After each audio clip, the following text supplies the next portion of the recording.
Hi everybody, today we're going to learn how to take this image and our layers and turn it into the folded style. So after you've gone through and you have made sure to get every individual layer separated into your individual sheets of paper and you've got them all numbered and labeled, you're going to then start to figure out how to handle the actual assembly.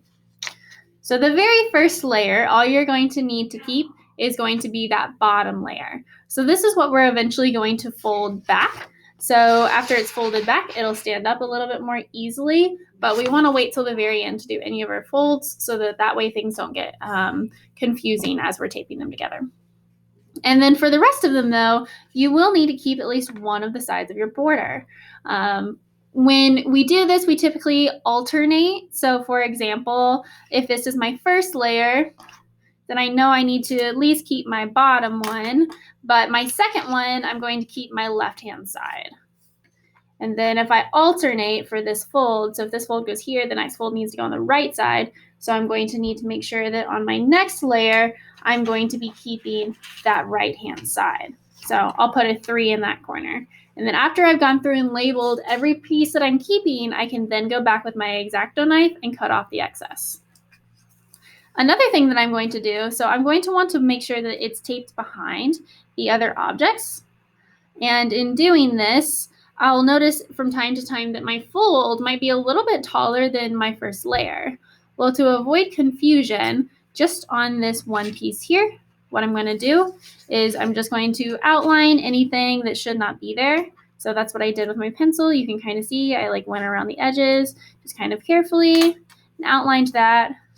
And I'll flip this over, bring this back to my cutting board and just cut out this little area that's not supposed to be there. Once I have that, then I can, and I've done that all the way through, I can start my actual assembly. So I'll open it up, and since it's supposed to be taped on the inside, what I'll do is I'll line it up to the best of my abilities to the bottom of the page and also to the sides. So line it up to the best of my abilities, and then I'm going to take a piece of tape. So this is clear tape. This is the only style that we're going to allow you to use tape.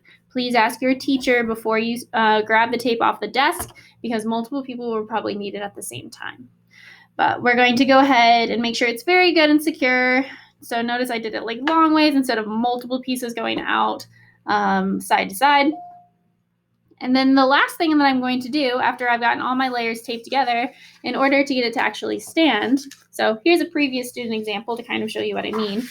This is a really cool and intricate design, but they didn't do anything to make it actually stand. So when you lift this sheet up, it has, you can kind of see, let me show you. Yeah, you can kind of see that it stands decently, but you can't spread out any of the layers very far because it will start to fall after a while. So to keep this from happening, what we're going to do is we're going to actually use these folds that we made on the bottom border, and we're going to fold them under. So to do this, you're just going to make sure that you take your ruler and you're going to put it behind there.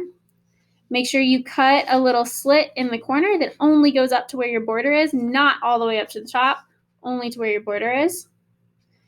And then you'll fold this piece back with your ruler. So if you need help with this, we can explain it a little bit better in person, but that's how you'll do it. And then at the very, very end, you'll stand it all up and take your pictures.